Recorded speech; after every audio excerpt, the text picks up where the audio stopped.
بسم اللہ والصلاۃ والسلام علی رسول اللہ۔ حج تمتع کا ذکر کر لیتے ہیں شارٹلی کہ کیا اس کی ریکوائرمنٹس ہیں۔ جنرلی زیادہ تر لوگ جو لوگ میقات سے باہر سے آتے ہیں وہ حج تمتع ہی کرتے ہیں، اور حج تمتع میں جب حاجی میقات یا اس سے پہلے جو نیت کرتا ہے وہ خالی عمرے کی کرتا ہے، اور اس کے بعد جب وہ حرم پہنچ جاتا ہے تو پورا کا پورا وہ عمرہ پرفارم کرتا ہے، یعنی کہ وہ طواف کرے گا، 7 چکر لگائے گا احرام میں، اس کے بعد وہ مقام ابراہیم کے پیچھے اگر جگہ ہے تو نماز پڑھے گا 2 رکعت، پھر صفا مروہ کے 7 چکر لگائے گا، اور اس کے بعد اپنے بال کٹوا کے یا منڈوا کے 1.5 انچ ایٹ لیسٹ، اس کے بعد وہ اپنے احرام کو اتار دے گا اور عام لوگوں کی طرح مکہ میں رہے گا۔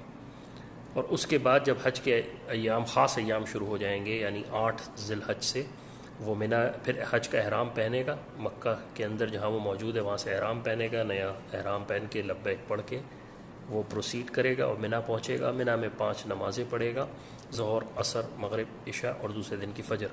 لیکن اگر کسی کی یہ نمازیں 8 تاریخ کی رہ جاتی ہیں تو یہ سنت عمل ہے، تو آپ پہ کوئی دم نہیں آتا۔ اس کے بعد 9 تاریخ کو، کیونکہ اصل دن ہے حج کا، وہ عرفات پہنچے گا، اور ظہر سے لے کر مغرب تک وہ عرفات میں ہی رہے گا۔ یہاں پر وہ اپنی ظہر اور عصر پڑھے گا۔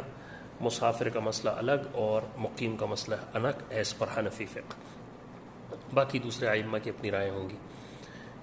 جب مغرب ہو جائے گی اس کے بعد پھر وہ نماز وہاں پر مغرب اور عشاء نہیں پڑھے گا، بلکہ مغرب ہونے کے بعد وہ مزدلفہ کی طرف سفر کرے گا اور مزدلفہ میں رات گزارے گا، اور رات پوری گزارے گا، اور فجر کی نماز پڑھ کے وہاں سے ٹریول کرے گا، وہاں سے نکلے گا۔ خواتین کو اجازت ہے 1/3 آف دا نائٹ، یا بہت بزرگ کوئی بہت بیمار ہو تو ان کو اجازت ہے 1/3 آف دا نائٹ رک کر وہ جا سکتے ہیں مزدلفہ سے منا کے کیمپ میں۔ لیکن اس کے بعد عمومی طور پر، کیونکہ رسول اللہ صلی اللہ علیہ وسلم پوری رات رکے تھے، اس نے وہاں سے کنکریاں کلیکٹ کرنی ہیں، کر لے، بہت اچھی بات ہے۔ اس کے بعد دوسرے دن صبح فجر کے بعد سے نکل کر وہ جائے گا، اور اب صبح طلوع آفتاب سے لے کر مغرب اور اس کے بعد بھی کراہت کے ساتھ وہ کنکریاں ساتھ مار سکتا ہے آخری شیطان کو۔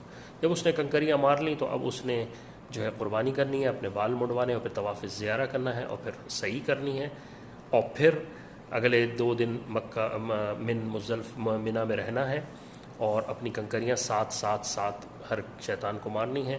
12 کو اگر وہ نکل رہا ہے وہاں سے تو اپنا جب وہ جا رہا ہے آخری ٹائم پہ تو طواف وداع کرنا ہے، اور طواف وداع کر کے وہ وہاں سے اس کا حج مکمل ہو جائے گا۔ یہ ایک مختصر سا وہ طریقہ ہے۔ ایک بات بھول گیا کہ جو کنکری ہوگی دوسرے اور تیسرے دن کی، وہ زوال کے بعد لگے گی رات تک۔ السلام علیکم۔